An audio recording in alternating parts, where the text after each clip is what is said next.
12-year-old Caitlin Thornley started sneezing a month ago, and she hasn't been able to stop. Just listen to her.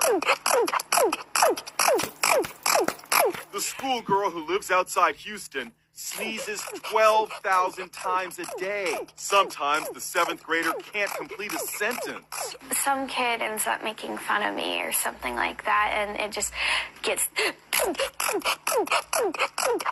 The only time the sneezing seems to slow down is when Caitlin listens to music, specifically the Beatles. Even in my dreams, I sneeze. For now, it's a medical mystery. Doctors have ruled out allergies or a virus. Until they figure it out, Caitlin can't go to school.